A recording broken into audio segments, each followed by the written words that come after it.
जलाना।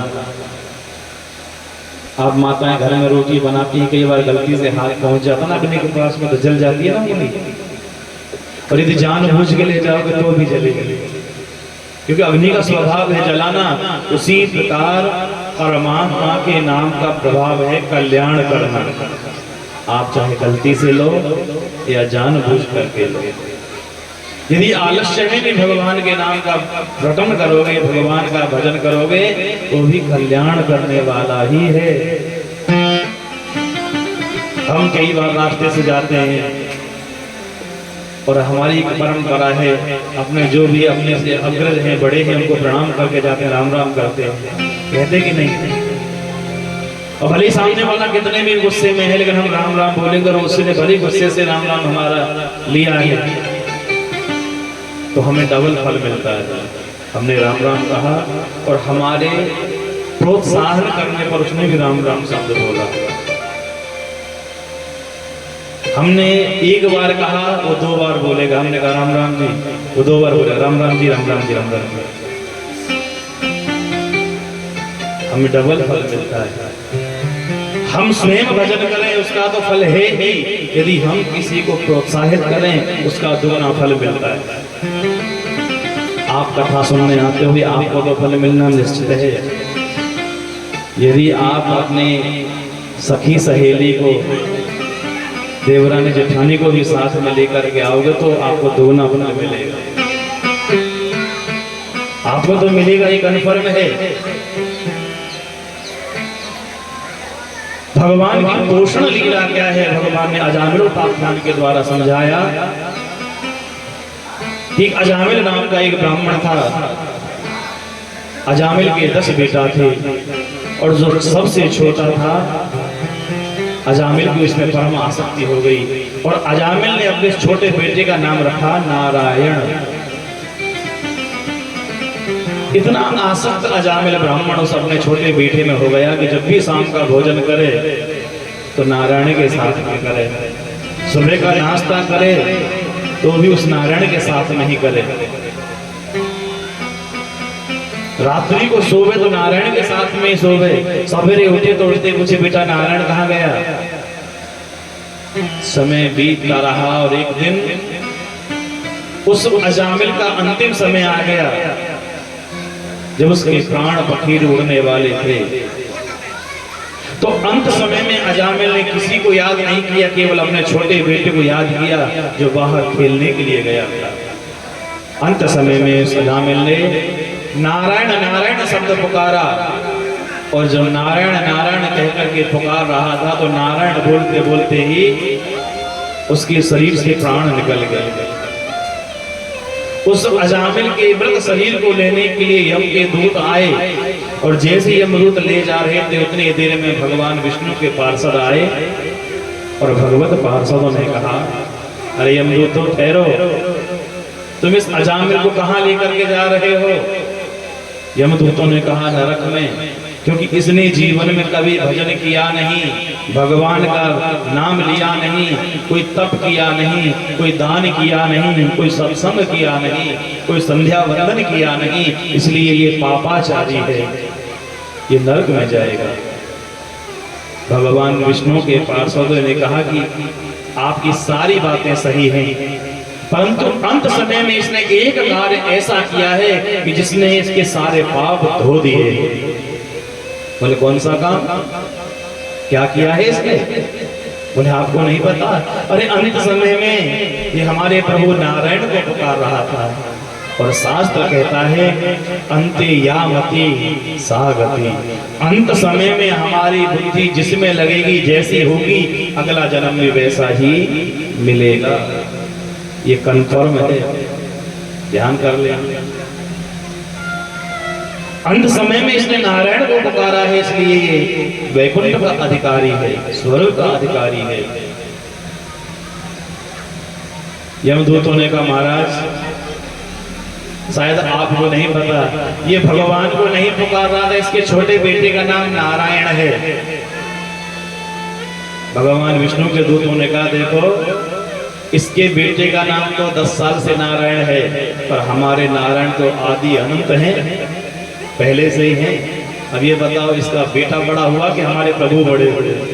बोले हमारे प्रभु बड़े हुए। तो बस प्रभु का तो एक ही कहना है कि भले ही आप आलस्य में मेरा नाम लो तो भी कल्याण करने वाला है। जीव गलती से भी मेरा नाम पुकार लेता है तो भी मैं उसकी समस्त पापों से मुक्त कर देता हूं। भगवान विष्णु के पास तो अजामिल को लेके गए। यमदूत दौड़े दौड़े यमलोक के यमराज से पूछा, महाराज गड़बड़ हो गई। बोले क्या हुआ? कि जिस अजामिल को हम लेने गए थे उसे तो भगवान विष्णु के पार्षद ले गए। सारी कहानी बताई। वो उसने अंत में नारायण शब्द पुकारा था। यमराज ने कहा बस ज्यादा मत बोलो। बोले क्यों? बोले यहाँ ज्यादा नारायण नारायण कहोगे तो जितने भी नरक में है ना वो सब बेपुर पहुंच जाएंगे। हमारी तो गद्दी खाली हो जाएगी, हम बैठे क्या करेंगे? यमदूतों को तब पता चला कि भगवान नाम की महिमा कितनी अनंत है, कितनी विशाल है। इसलिए काम करते करते भी आप भगवान का नाम ले सकते हैं। अब ये नहीं कि घर में बैठ कर ही भजन किया जाएगा, नहीं। आप घर में काम कर रहे तो भी भजन हो सकता है। और भजन तो जिभ्या से होता है ना, भगवान का नाम ही तो लेना है। रोटी बनाते लेते रहो।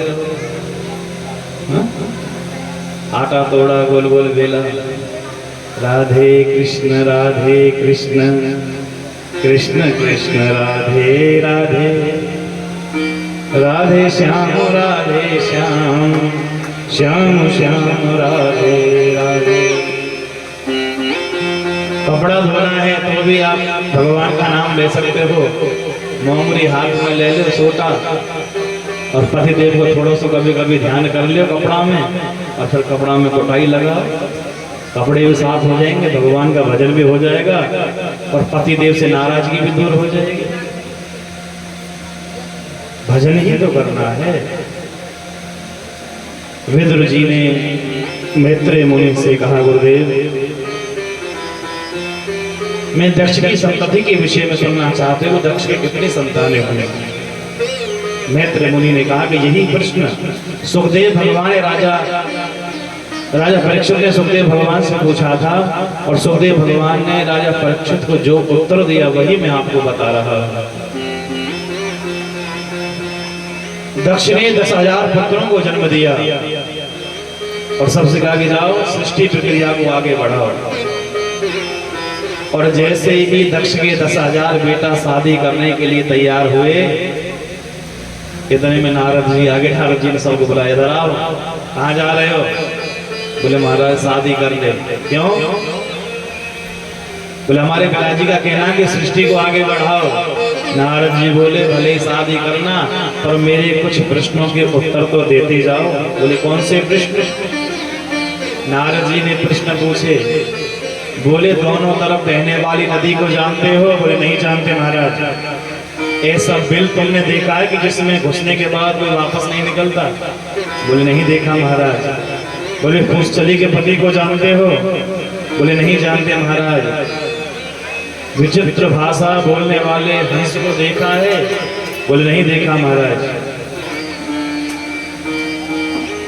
दक्ष के पुत्रों ने कहा महाराज आप ही बताओ। नारद जी बोले ऐसे नहीं बताएंगे, चेला बनना पड़ेगा तभी तो गुरु ज्ञान मिलेगा। अब तो नारद जी ने 10,000 दक्ष के पुत्रों को कंठी पहनाई, चेला बना लिया।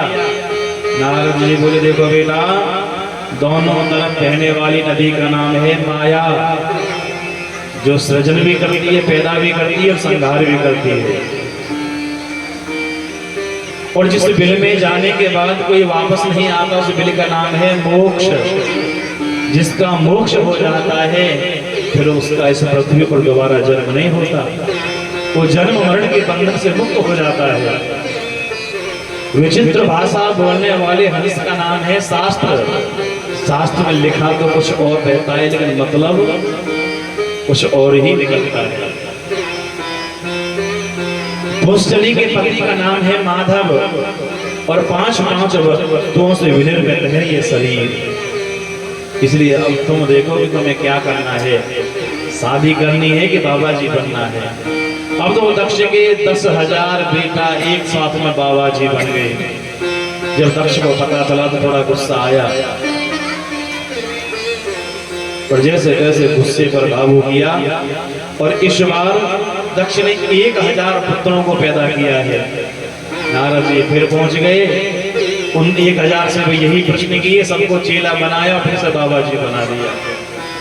इतने में दक्ष और नारद जी की भेंट हो गई। नारद जी को देख रहे दक्ष को क्रोध आ गया। दक्ष ने कहा, अहो साधो असाधु नाम साधु लंगे निष्पया। अरे भिखमंगे कहीं गए, मेरे नन्हे नन्हे बच्चों ने अभी दुनिया भी नहीं देखी, तुमने बाबा जी बना दिया, भिखमंगा बना दिया। जाओ मैं तुम्हें श्राप देता हूं कि आज के बाद तुम कहीं पर एक जगह टिक नहीं सकोगे। नारद जी बोलिए तो और भी अच्छा हुआ, बोले तो और भी अच्छा हुआ कि नदी बहती भली और साधु चलता भला। साधु को ज्यादा रुकना भी नहीं चाहिए। अगली बार दक्ष ने 60,000 कन्याओं को जन्म दिया, जिसमें से 13 कश्यप जी को दी गई, दिति अदिति इला काष्ठा इत्यादि। 27 चंद्रमा को दी गई, अनुराधा भरणी कृतिका रोहिणी इत्यादि। दिति से दैत्य पैदा हुए और एक कन्या पैदा हुई जिसका नाम था रचना, और रचना का विवाह हुआ तुष्टा मुनि के साथ में। तुष्टा मुनि के संतान हुए विश्वरूप और सन्निवेश। ये विश्वरूप एक बार देवताओं के गुरु बने। राजा परीक्षित ने पूछा, गुरुदेव देवताओं के गुरु तो बृहस्पति हैं, फिर ये विश्वरूप क्यों बने?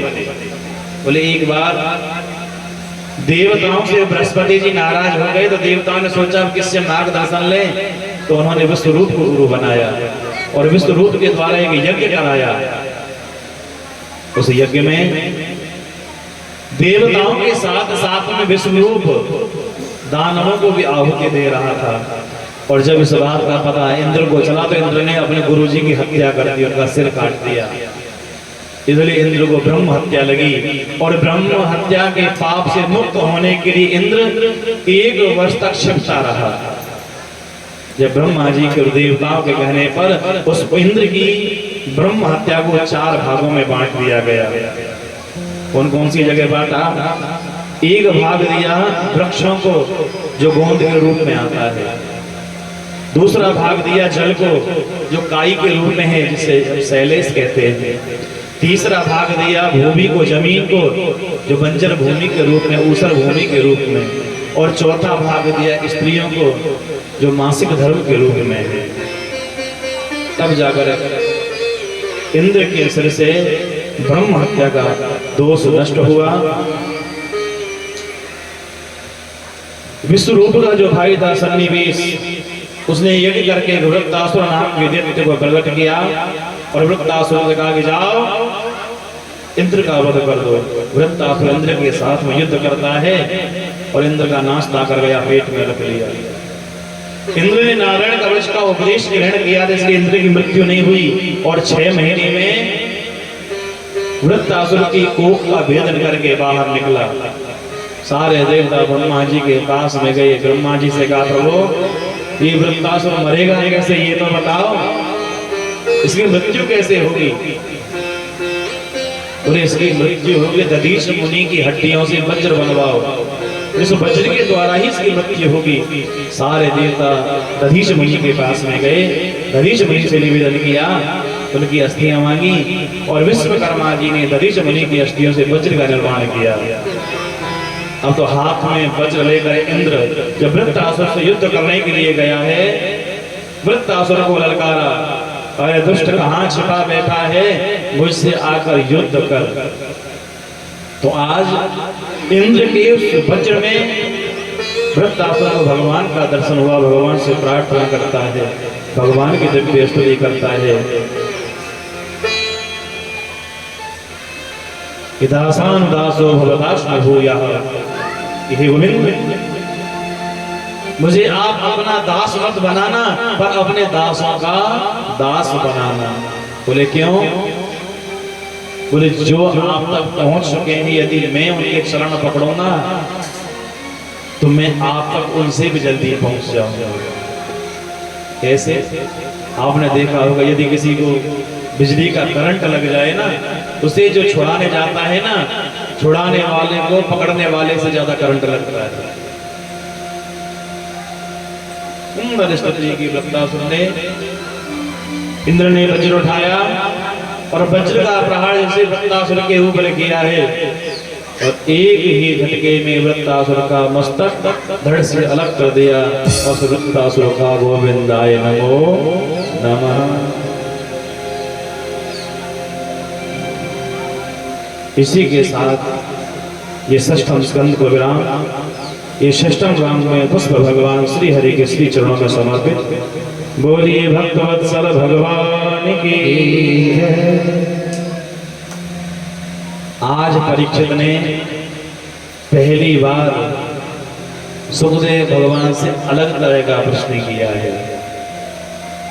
परीक्षित ने कहा, गुरुदेव आपने जितनी भी कथा सुनाई मेरी तो एक ही बात समझ में आती है। सुखदेव भगवान बोले, कौन सी?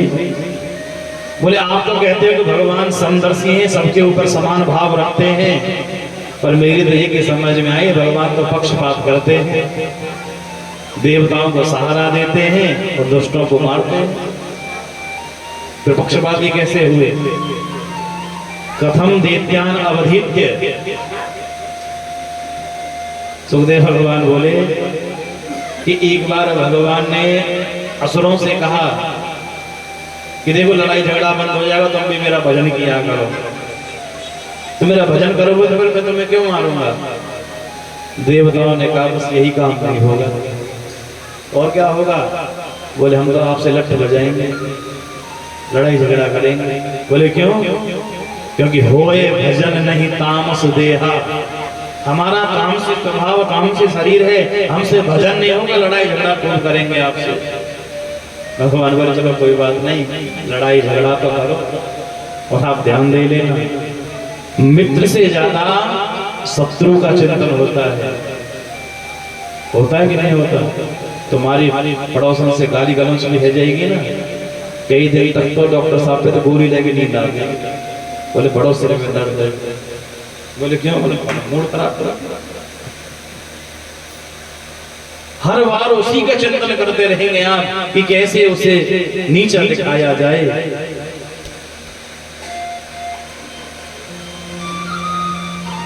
उसी प्रकार असुर भी भगवान से कहते हैं कि प्रभु, जब हम आपसे शत्रुता रखते हैं, बैर भाव रखते हैं, तो आपका चिंतन, आपकी याद ज्यादा आती है, इसलिए हम आपसे शत्रु भाव से भजन करेंगे। सुखदेव भगवान बोले, राजा परीक्षित, जो तुम प्रश्न कर रहे हो ना, यही प्रश्न एक बार आपके दादाजी ने नारद जी से भी किया था। जब शिशुपाल का वध हुआ तो शिशुपाल के शरीर में से एक तेज निकलकर भगवान श्री कृष्ण के चरणों में समाहित हो गया था। तो धर्मराज युधिष्ठिर ने पूछा कि ये तो एक दुष्ट है, शत्रु है, भगवान को गालियां दे रहा था, भगवान का अपमान कर रहा था, पर ऐसा क्या हुआ कि जो इसके शरीर से एक ज्योति निकलकर भगवान के चरणों में विलीन हुई? तब नारद जी ने भी युधिष्ठिर को एक कथा सुनाई थी।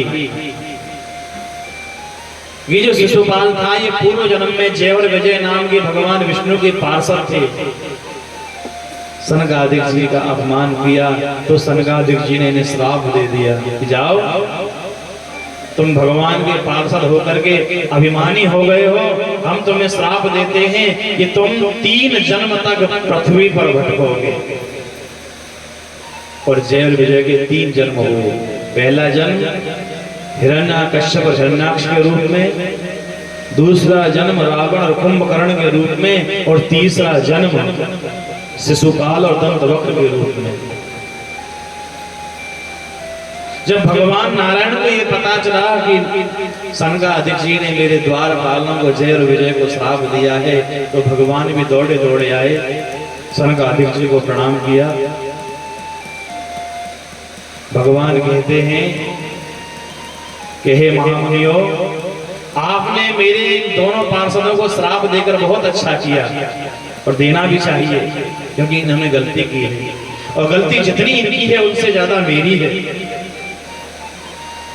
सनकादिक जी बोले प्रभु आपकी गलती क्यों है? बोले ये मेरे पार्षद हैं और इनका अपराध, सेवक का अपराध स्वामी का अपराध माना जाता है। यदि किसी का पालतू कुत्ता काट ले तो कुत्ते के नाम से कोई रिपोर्ट नहीं लिखवाता, कुत्ते का जो मालिक है ना उसके नाम से रिपोर्ट लिखवाते हैं। क्यों? कुत्ते के गले में मालिक के नाम का पट्टा बंधा हुआ था।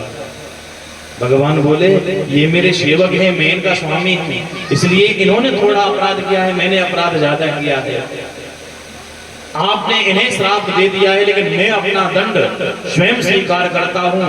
इनके 3 जन्म होंगे तो मेरे 4 होंगे, और भगवान के 4 जन्म हुए।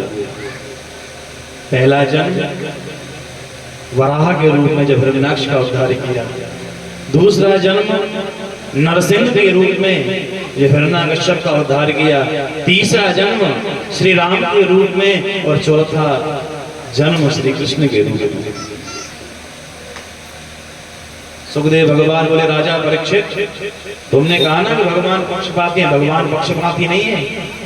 भगवान के जो परम भक्त हुए हैं वो 12 हैं, भगवान के जो परम भक्त हुए वो 12 हैं, और उनमें से 2 तो असुर कुल के हैं, महाराज प्रहलाद और महाराज बलि। जब महाराज प्रहलाद का नाम आया, महाराज बलि का नाम आया, तो राजा परीक्षित ने कहा गुरुदेव मुझे प्रहलाद चरित्र की कथा सुनाइए। मैं भगवान के परम भक्त प्रहलाद जी का चरित्र सुनना चाहता हूं। तो सुखदेव भगवान बोले राजन, जब वराह भगवान ने हिरण्याक्ष का वध कर दिया तो हिरण्याकश्यप अपने भाई की मृत्यु का बदला लेने के लिए बड़ा क्रोध में तन गया, और मंदराचल पर्वत पर जाकर के ब्रह्मा जी की तपस्या की, ब्रह्मा जी को प्रसन्न करके वरदान मांगने लगा, और ब्रह्मा जी से कहा कि हे ब्रह्मा जी मुझे अमर कर दो, मेरी मृत्यु ना हो। तो ब्रह्मा जी बोले भैया अजर अमर तो मैं भी नहीं, कुछ और मांगो। हिरण्याकश्यप ने कहा कि ब्रह्मा जी मुझे वरदान दो कि मैं बाहर मरूं ना भीतर मरूं, दिन में मरूं ना रात में मरूं, जीव से मरूं ना नर से मरूं, अस्त्र से मरूं ना शस्त्र से मरूं, पृथ्वी पर मरूं ना आकाश में मरूं, और आपकी बनाई हुई सृष्टि में से किसी से ना मरूं। और अंतिम वरदान, मैं आपके बनाए हुए 12 महीनों में से किसी भी महीने में नहीं मरूं। ब्रह्मा जी बोले बेटा वैसे तो ये सारे वरदान बड़े दुर्लभ हैं, परंतु तेरी जैसी तपस्या भी अत्यंत दुर्लभ है, बड़ी दुर्लभ है, इसलिए मैं तुम्हें आशीर्वाद देता हूं। तथास्तु। ब्रह्मा जी ने आशीर्वाद दिया, वर दिए, और वर पाकर जैसे ही नगर में वापस राजभवन में हिरण्याकश्यप लौटा है, सिंहासन पर बैठते ही तहलका मचवा दिया, हाहाकार फैलने लगा। सबसे कह दिया कि आज के बाद कोई भी उस विष्णु का भजन नहीं करेगा, और जो विष्णु का भजन करेगा वो मेरा शत्रु समझा जाएगा। यदि किसी को भजन करना है तो मेरे नाम का करे, माला जपनी है तो मेरे नाम की जपे, हवन करना है तो मेरे नाम से हवन करे। हिरण्याकश्यपाय स्वाहा, भजन करना है तो हिरण्याकश्यपाय नमः। लेकिन भगवान भी तो बड़े कौतुकी हैं।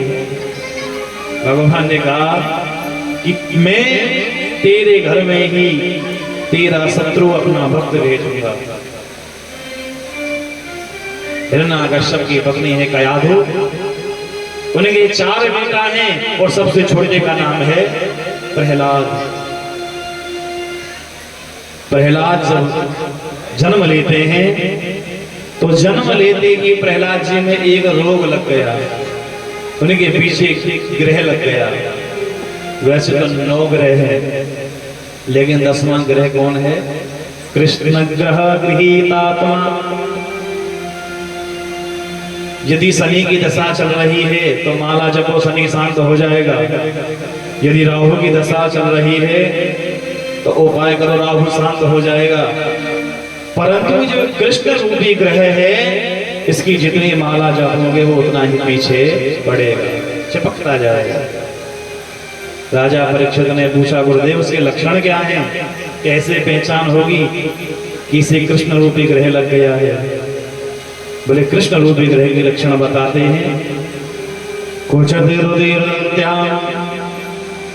कभी तो वो जोर जोर से रोने लगेगा, कभी जोर जोर से हंसेगा, कभी आनंद में नाचने लगेगा, तो कभी जोर जोर से उछल के भगवान के गुणगान गाएगा।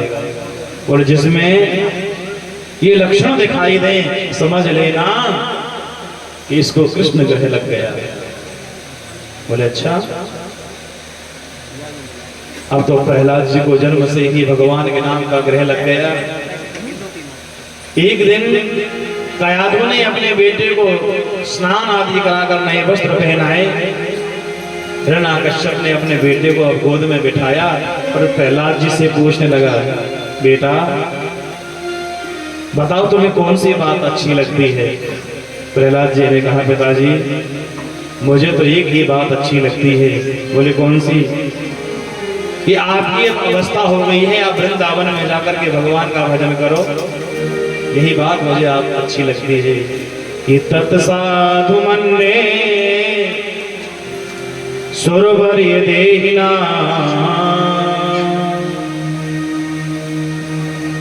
सदा समुदे हृदयामसद्ग्रहा हेत्वात्मपातं ग्रहमन्धकूपं वनं गतो यद्धरिमाश्रयेत। पिताजी ये जो ग्रस्त जीवन है ना, ये ग्रस्त जीवन अंधेरे कुएं के समान है। इसमें सब गिरते जा रहे हैं और कोई भी ये नहीं कहता कि ग्रस्त के जंजाल में मत फंसो। जो इस लड्डू को खाए वो भी पछताए और जो ना खाए वो भी पछताए। हाँ। एक बार अंधों की लाइन जा रही थी, तो अंधों की जब लाइन जा रही तो सामने एक कुआं पड़ा, जो सबसे आगे तो धड़ाम के कुएं में गिर गया। पीछे वाले रुके, आवाज आई, सोचने लगे भैया आवाज कैसी है? जोर से पूछा, भैया क्या है आगे? जो नीचे कुएं में गिर गया तो उसने सोचा मैं तो गिर ही गया हूँ, अब सबको नीचे गिर लेता। बोले कुछ नहीं, आगे मोटे मोटे गद्दे बिछे, उसकी आवाज है, चले आओ। अब धड़ाम धड़ाम धड़ाम सारे के सारे कुएं में गिर गए। इसलिए ग्रस्त जीवन भी ग्रहमंधकूपम, ये अंधकूप। इसलिए पिताजी ग्रस्त जीवन को त्याग कर वृंदावन में जाकर भगवान श्री हरि का नाम जपो, यही जीवन का सार है। अब तो बड़ा क्रोध आया हिरण्याकश्यप को, बेटे को गोदी से नीचे उतार करके पूछा, बेटा सच बता, वत्स प्रहलाद भद्रम ते सत्यम कथय मामृषा बालानते कुतस्तभ्यम ईश बुद्धि विपर्ययः। बेटा सच बताना, तेरी बुद्धि किसने बिगाड़ी है? तेरी बुद्धि किसने बिगाड़ी है? प्रहलाद जी बोले, पिताजी मेरी बुद्धि में कोई दोष नहीं है, दोष तो आपकी बुद्धि में है। बड़ा गुस्सा आया। हिरण्याकश्यप प्रहलाद के ऊपर हाथ उठाने के लिए तैयार होते हैं, पर कयाधु ने आकर हाथ पकड़ लिया। कह लगे, स्वामी ये बच्चा है, और बच्चा तो नादान होता है, भगवान का रूप होता है, आप इसकी बात का बुरा मत मानो। लेकिन हिरण्याकश्यप के मन में बात छुप गई। इतने में संदामृत जी आए और संदामृत जी ने कहा, महाराज चिंता मत करो, प्रहलाद को मैं अपने आश्रम में लेकर के जाता हूँ, वहां इसे समझाऊंगा, ये सुधर जाएगा, घर से दूर रहेगा तो समझ जाएगा। संदामृत जी प्रहलाद जी को आश्रम में ले गए।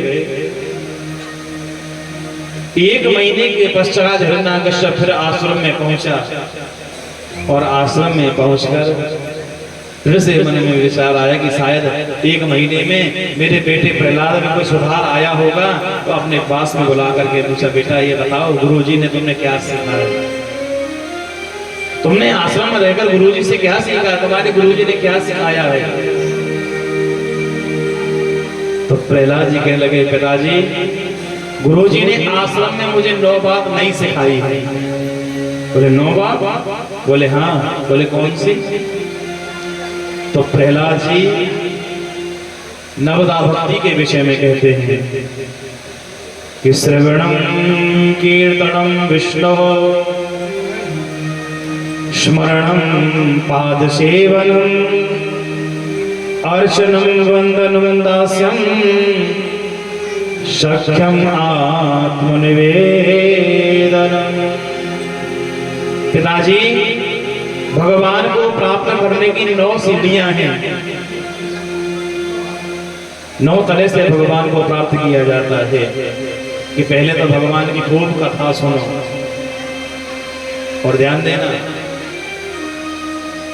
जो सुनना है ना, सुनना वो पहली भक्ति है। तुलसीदास जी रामायण में लिखते भी है ना कि प्रथम भगति सर तन कर संगा भगते प्रथम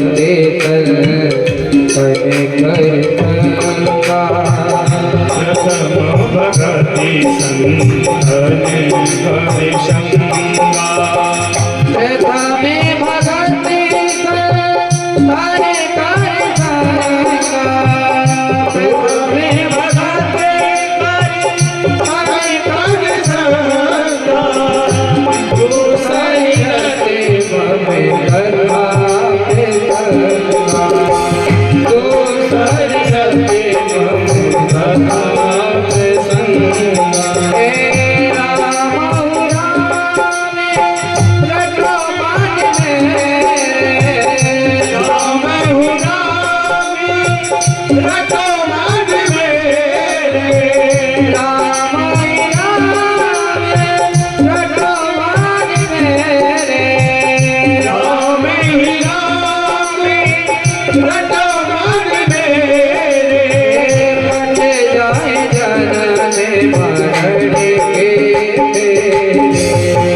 कश्यप ने सुना, क्रोध में भर गए, दूर पटक दिया प्रहलाद जी को। अरे तेरी बुद्धि में तनिक भी सुधार नहीं आया। अरे मैं तो सोच रहा था कि आश्रम में रह करके कुछ सुधार होगा, पर तो दिन पे दिन बिगड़ता ही जा रहा है। अब तो प्रहलाद जी को मारने के अनेक प्रयास किए गए। कभी प्रहलाद जी को ऊंचे पर्वत से गिराया गया, कभी प्रहलाद जी के ऊपर हाथी चढ़वा दिए गए, लेकिन फिर भी मेरे गोविंद ने उनके प्राणों की रक्षा की। कभी कारागार में बंद रखकर उनके ऊपर विषधर सर्प छोड़ दिए गए, लेकिन फिर भी मेरे गोविंद ने उनकी वहां भी रक्षा की। कभी हिरण्यकश्यप ने होलिका के द्वारा प्रहलाद जी को जलाने का प्रयास किया गया, लेकिन प्रहलाद जी का तो कुछ भी बाल बांका नहीं हुआ। उसकी विपरीत वो होलिका जल करके भस्म हो गई। प्रहलाद जी फिर संडामृत जी के आश्रम में आए और आज प्रहलाद जी हाथ जोड़कर पिताजी को समझाने लगे। कहने लगे, हे पिता, आपसे मेरा शत्रुता रखने का कोई भाव नहीं है। अरे मैं तो चाहता हूं कि आप सही मार्ग पर आ जाएं। आप शायद नहीं जानते, आपने जिनसे वैर बढ़ाया है वो त्रिलोकी के नाथ हैं, वो नारायण हैं, और नारायण पर जिसने भी वैर बढ़ाया है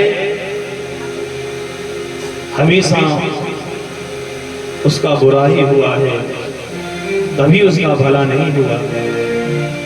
अरे आप बड़े बड़े महारथी ऐसे हुए कि जिन्होंने भगवान से बैर बढ़ाकर मृत्यु को गले लगाया। रावण ने उनसे बैर बढ़ाया, उसकी सोने की लंका जलकर के राख की ढेरी में बदल गई। आप तो चीज क्या है? इसलिए पिताजी मेरा निवेदन है कि आप मुझे मत मारो, भगवान का भजन करो।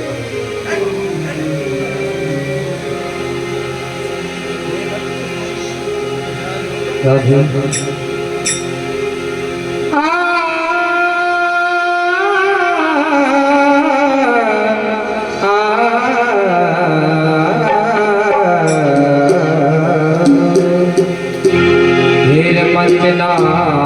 मारो। बोलिए भक्तवत्सल भगवान की जय। प्रहलाद जी ने बहुत समझाया, पर कहते हैं ना कि विनाश काले विपरीत बुद्धि। हिरण्याकश्यप की ऐसी बुद्धि में विकार पैदा हुआ कि आज पुत्र की सही बात भी उसे अनुचित लग रही है। संडाव्रत जी को आदेश देगा, देखो इस बार मैं अपने पुत्र को तुम्हारे आश्रम में छोड़ रहा हूं, यदि इसकी बुद्धि में सुधार नहीं हुआ तो तुम्हें दंडित किया जाएगा। संडाव्रत ने हमारा चिंता मत करो, इस बार अवश्य सुधार होगा, ये हमारा वचन आपको है। संडाव्रत जी ने क्या किया कि प्रहलाद जी के दोनों हाथ पैर बांध दिए। मैंने में सोचा कि इसके हाथ पैर बंधे रहेंगे तो शायद जल्दी सुधर जाएगा, घबरा जाएगा। अब तो हाथ पैर बंधे हैं, प्रहलाद जी कोने में एक तरफ कमरे में पड़े हैं। एक दिन क्या हुआ कि प्रहलाद जी को बाजार किसी काम से जाना था, और आप जानते हो जब स्कूल में मास्टर ना हो तो बच्चे एकदम फ्री हो जाते हैं, बोले आज तक उधम मचाएंगे। जब गुरुजी आश्रम में नहीं है तो विद्यार्थियों ने विचार किया कि भैया पढ़ाई तो रोज करते हैं, आज खेलेंगे। और जैसे ही विद्यार्थी खेलने लगे, उनकी नजर, उनकी दृष्टि जब प्रहलाद जी के ऊपर पड़ी तो प्रहलाद जी को देखकर मन में विचार आया कि ये भी तो हमारा मित्र है, इसका भी तो खेलने का मन होता होगा, क्यों ना इसको मुक्त कर दिया जाए रस्सियों से। सबके सब आए, प्रहलाद जी के हाथ पैर खोले और प्रहलाद जी से पूछे क्या तुम्हारा खेलने का मन नहीं होता है? चिंता मत करो, गुरुजी के आने से पहले दोबारा रस्सियां बांध देंगे। जब तक गुरुजी नहीं आते हमारे साथ में खूब मस्ती करो, आनंद करो। प्रहलाद जी बोले भैया जो तुम खेल खेलते हो ना वो खेल मेरी समझ में नहीं आता। बोले मैं तो दूसरा ही खेल जानता हूँ। बोले कौन सा खेल? तो बोले आ जाओ, आज मैं तुम्हें एक नया खेल सिखाता हूँ। अब तो प्रहलाद जी ने मैदान में सबको अपने पास में बैठा लिया और प्रहलाद जी कहने लगे भैया देखो ये खेल तो हमारे साथ में मृत्यु रही है, हम बार बार जन्म लेते हैं, मरते रहते हैं। अरे कोई ऐसा काम करो कि जिससे हमारी कभी मृत्यु ही ना हो, हम जन्म मरण के इस बंधन से मुक्त हो जाए। प्रहलाद जी ने पूछा अच्छा ये बताओ कि तुम्हारी आयु कितनी है? एक विद्यार्थी खड़े होकर के कहने लगा भैया मैं तो पूरे 100 साल जीऊंगा, 100 साल की उम्र मेरी। प्रहलाद जी बोले बैठ जाओ, पर ये बताओ तुम 100 साल जीकर करोगे क्या? एक बोला भैया यहाँ से पढ़ने के बाद मैं शादी करूंगा। बोले अच्छा। दूसरे को खड़ा किया, बोले तुम क्या करोगे? बोले यहाँ से पढ़ने के बाद मैं बहुत सारा धन कमाऊंगा। बोले अच्छा, बैठ जाओ। तीसरे से पूछा तुम क्या करोगे? बोले भैया मैं करूंगा क्या, पढ़ाई लिखाई होने के बाद मैं शादी करूंगा, माता पिता की सेवा करूंगा। बोले बहुत अच्छी बात है। प्रहलाद जी बोले तुमने आयु बताई 100 वर्ष की। अरे पर विद्वान मूर्खो ये तो बताओ, तुमने अनुमान तो लगा लिया कि 100 वर्ष जिएंगे, पर उसमें से 50 तो रात के सोने की निकाल दो, कितने बचे? विद्यार्थी बोले बोले आधे रह गए तो 50 बचे। बोले 50 में से 10 वर्ष बचपन के निकाल दो और 10 बुढ़ापे की निकाल दो। तुम ना तो धन कमा सकोगे ना सेवा कर सकोगे, जो तो सेवा करानी पड़ेगी। कितने बचे? बोले 30। बोले 30 में से 10 वर्ष ग्रस्त जीवन के पढ़ाई लिखाई के निकाल दो, कितने बचे? विद्यार्थी बोले 20। प्रहलाद जी बोले तो 20 वर्ष का जीवन है, चाहे लड़ाई झगड़ा कर लो या माता पिता की सेवा कर लो, विवाह कर लो, धन कमा लो, जो करना है इन 20 वर्षों में करना है। अरे तुम क्या चाहते हो कि भगवान ऐसे प्रसन्न होंगे? भगवान न दानम न तपो नेचा न शौचम न व्रतानि च प्रियते मलया भक्त्या हरिरन्यद विडम्बरम्। भगवान ना दान से प्रसन्न होते हैं, ना तप से प्रसन्न होते हैं, ना पवित्रता से, ना यज्ञ करने से, ना व्रत रखने से। तो भगवान कैसे प्रसन्न होंगे कि प्रियते मलया भक्त्या। भगवान को प्रसन्न करना है तो भगवान की अमल भक्ति करो। भक्ति दो प्रकार की है, एक मल भक्ति और दूसरी है अमल भक्ति, और भगवान को अमल भक्ति प्रिय है। प्रहलाद जी बोले तुम्हें पता है जीवन क्षणिक है, जीवन पानी के बुलबुले के समान है। पानी का बुलबुला देखा है, थोड़ी देर के लिए जल में घूमेगा फिर नष्ट हो जाएगा, प्यारे उसी तरह ये जीवन है। इस जीवन का कोई भरोसा नहीं है, लेकिन हम संसार में आकर ऐसे मस्त हो जाते हैं कि परमात्मा को ही भूल जाते हैं। जबकि ये संसार के सारे नाते स्वार्थ से जुड़े हुए हैं। जब तक आपकी गांठ में पैसा है तब तक परिवार आपका है, बच्चे आपके हैं, पत्नी आपकी है। तुलसीदास जी ने रामायण में लिखा है कि सुर नर मुनि सबकी यह रीति और स्वार्थ लाग करें सब प्रीति। चाहे देवता हो, सुर कहते हैं देवता को, नर कहते हैं आदमी को, और मुनि तो आप जानते हैं संत लोग। सुर नर मुनि सबके यह रीति स्वार्थ लाग करहि सब प्रीति।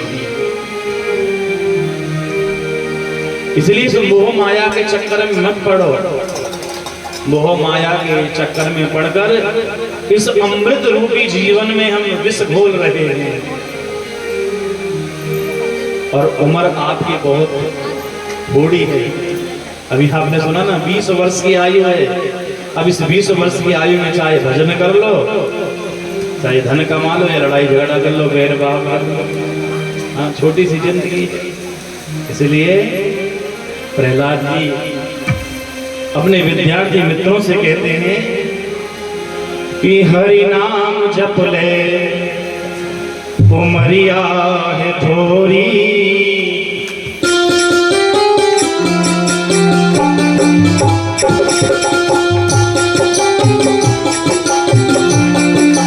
प्रेम से तालियों की सेवा करते हुए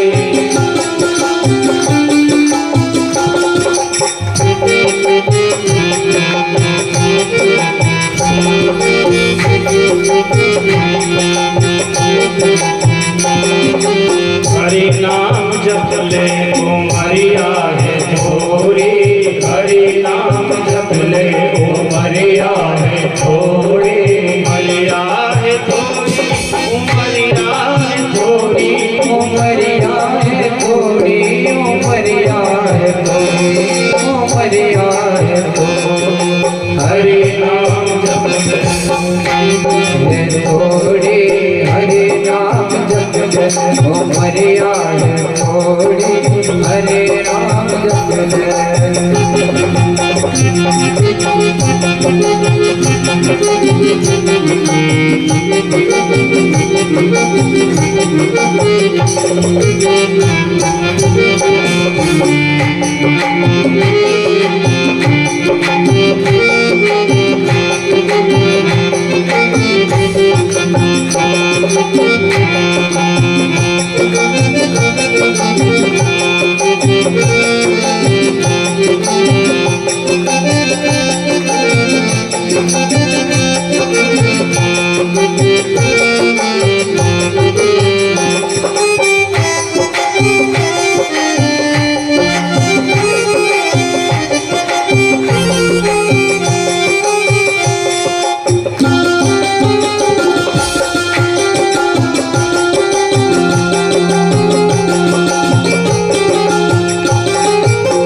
डोले, मोह माया में भूलो डोले, मोह माया में भूलो डोले, अमृत में क्यों विष तू घोले, अमृत में तू विष क्यों घोले, अमृत में क्यों विष तू घोले, अमृत में क्यों विष तू घोले, पल पल बीते उमरिया है थोड़ी, हरि नाम जप ले उमरिया है थोड़ी, हरि नाम जप ले उमरिया है थोड़ी।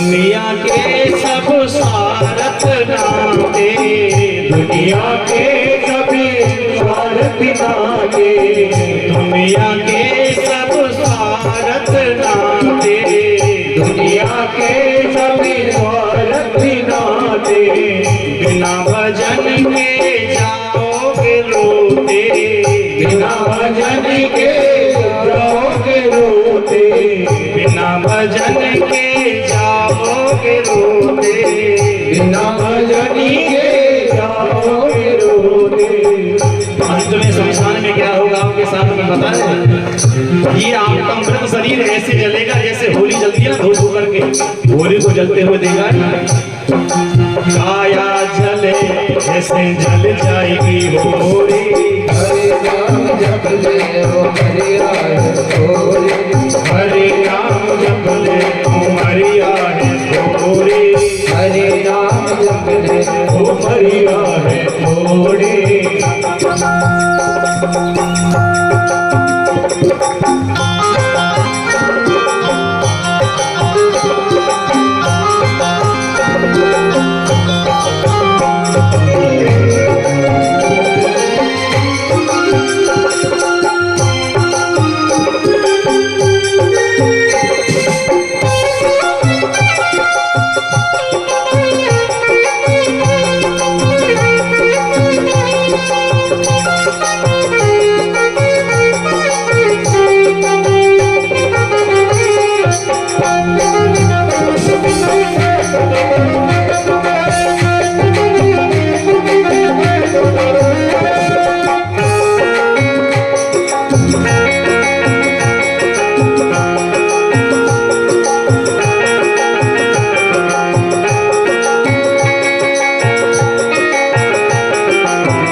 जग में आकर भूला फिरे, जग में आकर भूला फिरे, जग में आकर भूला फिरे, जग में आकर भूला फिरे, हरि का सुमिरन क्यों ना करे, हरि का सुमिरन क्यों ना करे, हरि का सुमिरन क्यों ना करे, हरि का सुमिरन क्यों ना करे। बीते उम्र जैसे मटकी हो थोड़ी, हरि नाम जप ले उमरिया है थोड़ी, प्रभु नाम जप ले उमरिया है थोड़ी, हरि नाम जप ले उमरिया है थोड़ी। जय हो।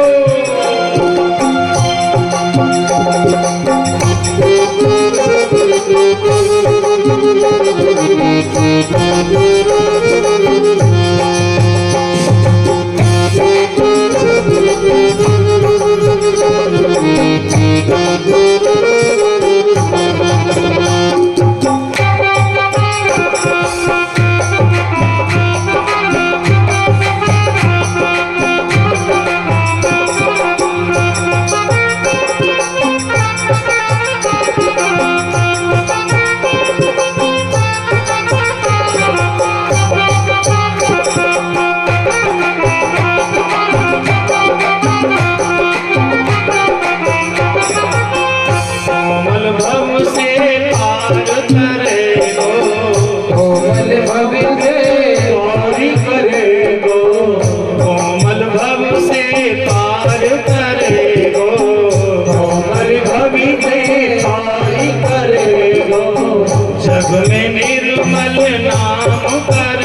गो, जग में गिरिमणि नवमी करे गो, मन में बसाओ राधा माधव की जोड़ी।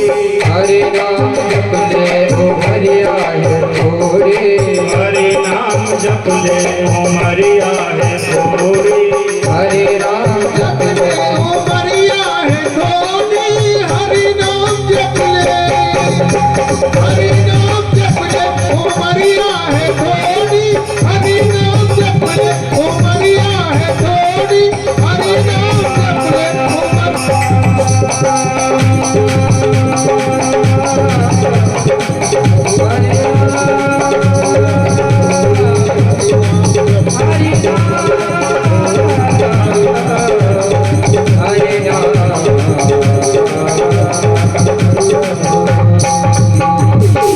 बोलिए भक्तवत्सल भगवान की जय।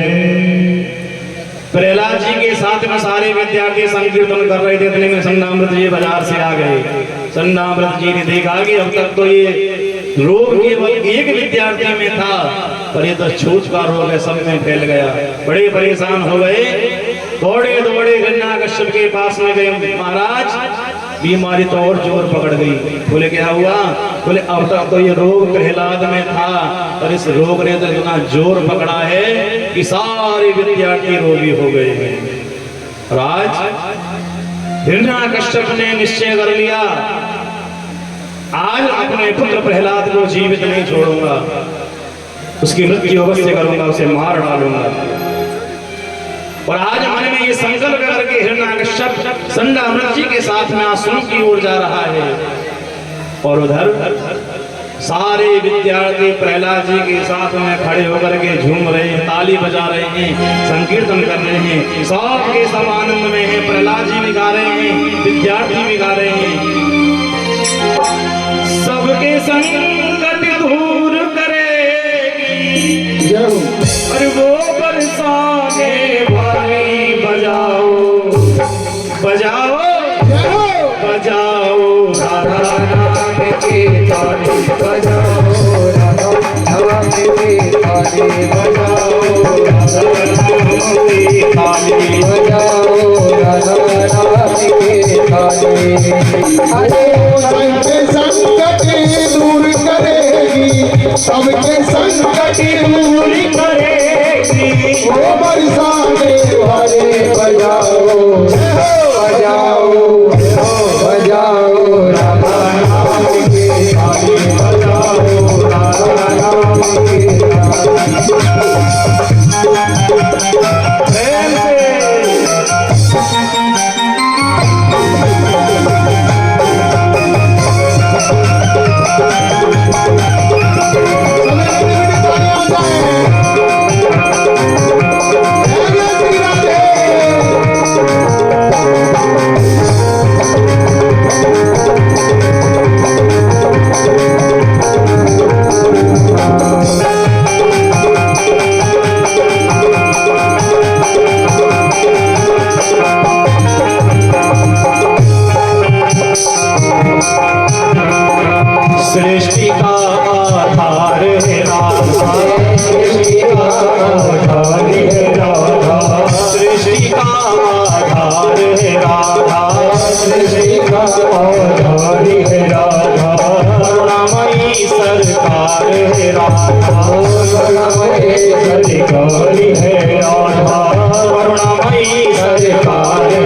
हमारी जाने वाले करुणा रस छलकाने वाले करुणा रस छलकाने वाले करुणा रस छलकाने वाले करुणा रस छलकाने वाले तन मन शीतल कर जीवन में तन मन शीतल कर जीवन में तन मन शीतल कर जीवन में तन मन शीतल कर जीवन में पर्दे की कुछ भागी बजाओ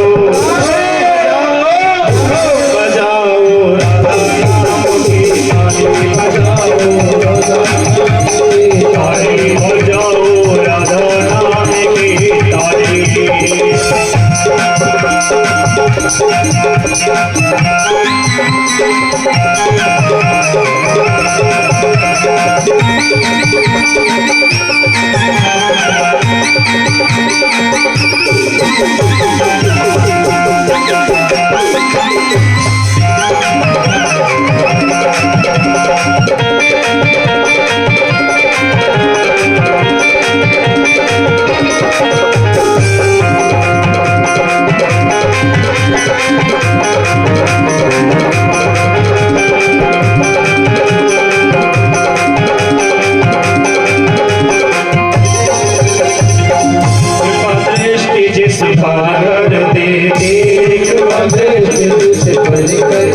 जीवन में खुशियाँ भर देती जीवन में खुशियाँ भर देती जीवन में खुशियाँ भर देती जीवन में खुशियाँ भर देती तन उपवन में फूल खिले तन उपवन में फूल खिले महके डाली डाली बजाओ बजाओ बजाओ राधा नाम की ताली बजाओ राधा नाम की ताली बजाओ राधा नाम की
बजाओ ना बजाओ राधा नाम की ताली बजाओ राधा नाम की ताली बजाओ राधा नाम की ताली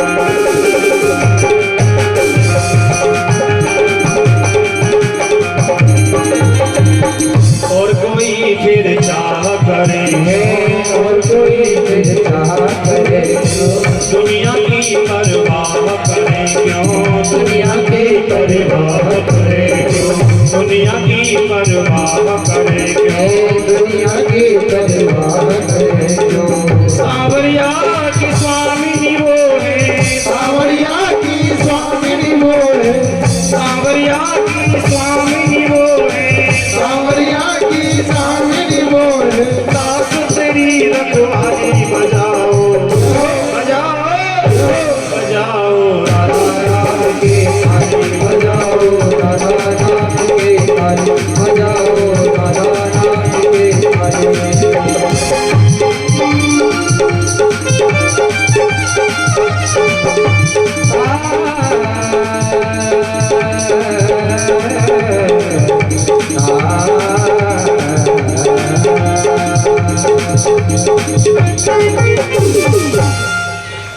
इतने में संगामृत जी हिरण्याकश्यप को लेकर गए। हिरण्याकश्यप ने जैसे ही देखा कि सारे विद्यार्थी आनंद में झूम रहे हैं, आधे अट्टहास किया, अरे दोस्तों तुम्हारी इतनी हिम्मत, तुम मेरे शत्रु का कीर्तन कर रहे हो।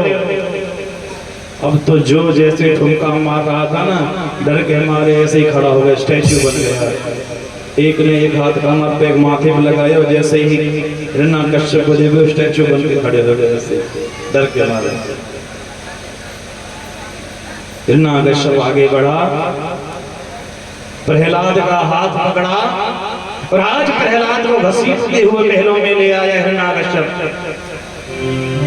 और महलों में लाकर के प्रहलाद से कहा, रे दुष्ट, तू मेरा पुत्र होकर मुझे बारंबार चुनौती देता है, बता तुझे किसका बल है,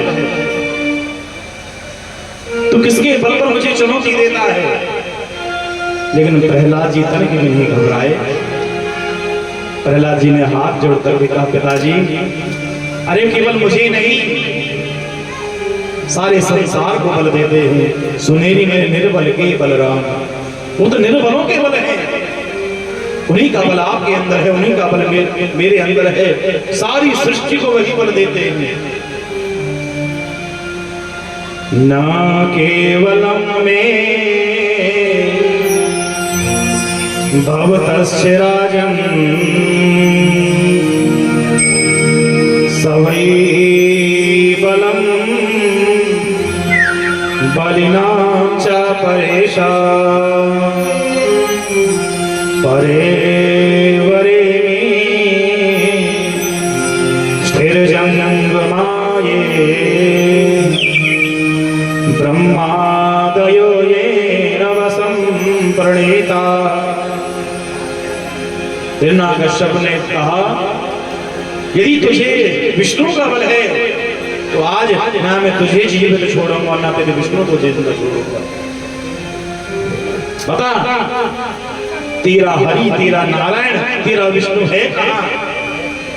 प्रहलाद जी ने हाथ जोड़कर भी कहा, पिताजी मेरा भगवान कहां नहीं है, वो तो सर्वत्र है, अणु अणु में है, कण कण में है, हर जगह व्याप्त है। हिरण्याकश्यप ने कहा, क्या मेरे महलों में तेरा भगवान है? बोले हाँ है। बोले इस खंबे में है? बोले हाँ इस खंबे में है। और भगवान कहा, जहां भक्त की हाँ भगवान वहां। तो प्रहलाद जी ने खंबे में है, भगवान ने कहा मैं चेतन में तो हूं, हर वृक्ष में हर जीव में हूं, पर मैं जड़ में भी हूं। आज नरसिंह भगवान हिरण्याकश्यप के प्रहार करने पर उस खंबे से प्रकट होते हैं, गड़गड़ाते जीव लपलपाते हुए दहाड़ मारते नरसिंह भगवान खंबे से प्रकट हुए हैं। बोले नरसिंह भगवान की जय। जैसे ही नरसिंह भगवान के रूप को देखा है, हिरण्याकश्यप थर कांपने लगा, हिल गया। नरसिंह भगवान जीभ लपलपा रहे हैं, मुख तो सिंह के जैसा है परंतु सर्वांग शरीर मनुष्य के जैसा है। हिरण्याकश्यप ने देखा कि ब्रह्मा की सृष्टि में तो ये जीव है ही जो आधा नर आधा सिंह है, नरसिंह, ये ब्रह्मा की सृष्टि में नहीं है। धीरे धीरे हिरण्याकश्यप की ओर नरसिंह भगवान बढ़े। नरसिंह भगवान ने हिरण्याकश्यप का हाथ पकड़ा, जोर से झटका लगाया और झटका लगते ही हिरण्याकश्यप के सिर से मुकुट भूमि में जाकर के गिरा। लड़खड़ाने लगा है हिरण्याकश्यप। नरसिंह भगवान आत्मवीर घसीटते हुए द्वार की ओर ले आए, दरवाजे पर ले आए और दरवाजे पर लाकर हिरण्याकश्यप को नरसिंह भगवान ने अपनी जंघाओं पर लिटा लिया। हिरण्याकश्यप कहने लगा, प्रभु मुझे आपसे बिल्कुल डर नहीं लग रहा है, क्योंकि मैं आपसे मरने वाला नहीं हूं, क्योंकि ब्रह्मा जी ने मुझे वरदान दिए हैं और ब्रह्मा के वरदानों की शक्ति मेरे अंदर है। भगवान बोले तो याद कर अपने और वरदानों को, याद कर। हिरण्यकश्यप ने कहा ब्रह्मा जी ने वरदान दिया था कि मैं बाहर मरूं ना भीतर मरूं। भगवान बोले अब तू ना बाहर है ना भीतर है, तू दरवाजे पर है। बोले एक और वरदान दिया था कि मैं दिन में मरूं ना रात में मरूं। भगवान बोले अपना दिन है ना रात है, शाम का समय है, संध्या वेला। बोले प्रभु एक वरदान और दिया था मैं पृथ्वी पर मरूं ना आकाश में मरूं। भगवान बोले ना तू पृथ्वी में है ना आकाश में है, तू मेरे जंघाओं पर लेटा हुआ है। हिरण्यकश्यप ने कहा प्रभु एक वरदान और याद आ गया कि मैं जीव से मरूं ना नर से मरूं। भगवान बोले मैं ना जीव हूं ना नर हूं, मैं नारायण हूं, नरसिंह हूं। बोले एक वरदान और दिया तो मैं अस्त्र से मरूं ना शस्त्र से मरूं। बोले मैं तुझे अस्त्र शस्त्र से नहीं मारूंगा, मैं तुझे अपने तीव्र नाखूनों से मारने वाला हूं। हिरण्यकश्यप थर-थर कांपने लगा। प्रभु एक वरदान और याद आ गया। बोले कौन सा? बोले ब्रह्मा जी ने वरदान दिया था कि मैं ब्रह्मा की सृष्टि में किसी जीव से नहीं मरूं। भगवान बोले तो ब्रह्मा की सृष्टि में ऐसा नरसिंह जीव आज तक देखा है? बोले नहीं देखा। बोले महाराज एक वरदान और है। भगवान बोले तो उसे भी याद कर कि ब्रह्मा जी ने कहा था कि मैं 12 महीने में से किसी भी महीने में नहीं मरूं। भगवान बोले अरे मूर्ख, इसीलिए तो तेरे लिए 13वां महीना स्पेशल बनाया है, ये अधिक मास मल का महीना। भगवान नरसिंह ने अपने तीव्र नाखूनों को अट्टहास करते हुए, दहाड़ते हुए, गर्जना करते हुए, जैसे हिरण्यकश्यप के पेट में गाढ़ा, हिरण्यकश्यप के पेट को भगवान विदीर्ण करते हुए चले गए। हिरण्यकश्यप के पेट में से उसकी अंतड़ियों को निकाला और भगवान ने अंतड़ियों को पुष्पमाला समझ के अपने कंठ में धारण कर लिया। और हिरण्यकश्यप का गोविंदाय नमो नमः। सारे देवता खड़े खड़े तमाशा देख रहे हैं, पर काई की हिम्मत जो ना पड़ी। चलो भगवान को धन्यवाद तो करें, स्तुति तो करें। तो नरसिंह भगवान के क्रोध को देखकर सब थर थर कांपने लगे। तभी देवताओं ने मन में सोचा चलो ऐसा करते हैं कि पतिदेव चाहे कितने भी गुस्से में क्यों ना हो, पर पत्नी के सामने हिम हो जाते हैं। तो लक्ष्मी मैया को बुलाओ। लक्ष्मी मैया से जाकर के कहा भैया आज ठाकुर जी को थोड़ा सा क्रोध आया है, आप उनके गुस्से को चलकर शांत करें। लक्ष्मी मैया ने 16 श्रृंगार किए, आरती का थाल सजाया, थाल लेकर के आई, छम छम करती हुई आई। पहले भगवान के चरणों की आरती उतारी, फिर भगवान की नाभि की आरती उतारी, और जैसे भगवान के मुख की आरती उतारने लगी और नरसिंह भगवान ने जैसे अट्टहास किया, लक्ष्मी मैया की ओर देखा तो लक्ष्मी मैया दैया दैया करके भाग खड़ी हुई, थाल भी हाथों से नीचे गिर गया। अब तो देवता सोचने लगे भैया जब इनके क्रोध को लक्ष्मी मैया भी शांत नहीं कर पाई तो अब और कौन शांत कर सकता है।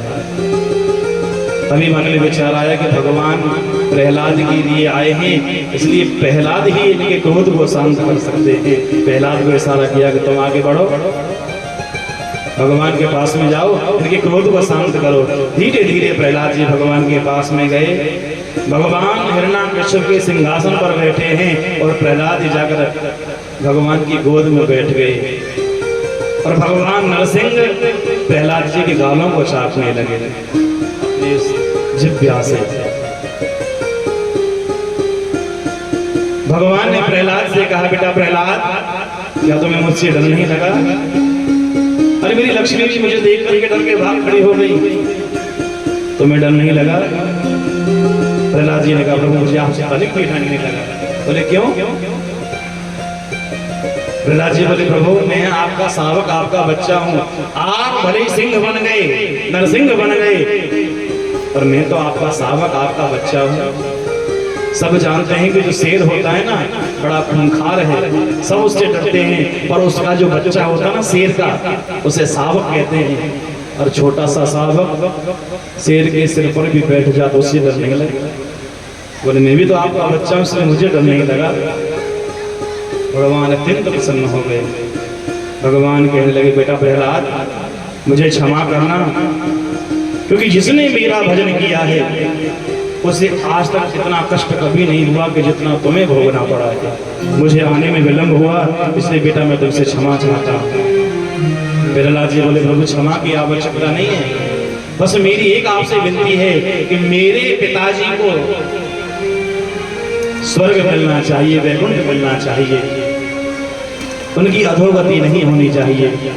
भगवान बोले बेटा प्रहलाद, अरे जिस कुल में तेरा जैसा परम भक्त पैदा होता है उसकी एक नहीं, उसकी तो 21 पीढ़ियां तर जाती हैं। एक तेरे पिताजी विमान में बैठकर आगे जा रहे हैं। प्रहलाद जी बड़े प्रसन्न हुए। भगवान बोले प्रहलाद बेटा कुछ मांग, तुझे क्या चाहिए? प्रहलाद जी ने कहा प्रभु मुझे कुछ नहीं चाहिए, मुझे ऐसा आशीर्वाद दो कि आपकी जो माया है वो मुझे व्याप्त ना हो, मुझे आपकी माया से डर लगता है, और मेरी इंद्रियां सदैव मेरे वश में रहें, मेरा अधीन रहें, क्योंकि जो भोग होते हैं ना वो खुजली के समान है। आपने देखा होगा यदि किसी को खुजली हो जाए ना तो खुजाने में बड़ा आनंद आता है, बंदर की तरह खर खर लगे ही रहते हैं। खुजलाने में आनंद आता है, लेकिन बाद में उतनी ही पीड़ा होती है, उतना ही दुख होता है। उसी प्रकार ये भोग है, जब भोगेंगे तो सुख लगेगा, लेकिन बाद में ये भोग उतने ही दुखदायी होंगे। भगवान बोले बेटा प्रहलाद जाओ, मैं तुम्हें आशीर्वाद देता हूं, तुम एक मनवंतर तक राज्य करो। सुखदेव भगवान बोले राजा परीक्षित से राजा न बताओ भगवान कैसे पक्षपाती हुए। अरे भगवान तो समदर्शी हैं, समदर्शी मोह के सबको सेवक प्रिय अनन्य गति सो। भगवान तो सबकी ओर समान भाव देखते हैं, समान दृष्टि रखते हैं। आगे सदाचार का वर्णन किया, 4 वर्ण बताए, ब्राह्मण क्षत्रिय वैश्य और शूद्र।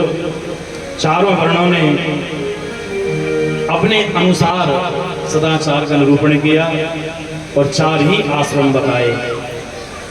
शास्त्रों के अनुसार 100 वर्ष की आयु है और 4 आश्रम बताए, ब्रह्मचर्य, गृहस्थ, वानप्रस्थ और सन्यास। ध्यान देना, 1 से 25 वर्ष तक ब्रह्मचर्य आश्रम, पढ़ाई लिखाई खूब करो, और 25 वर्ष के बाद में गुरुजी की आज्ञा लेकर यदि बाबा जी बनना तो बाबा जी बनो, यदि विवाह करना तो विवाह रचाओ।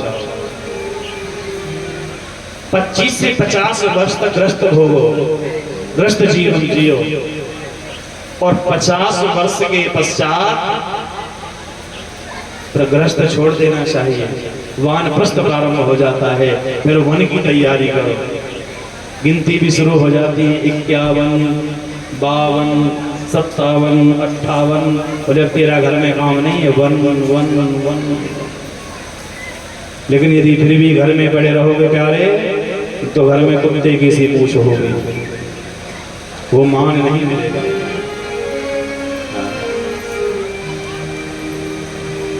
ये सब बात बने नहीं बना।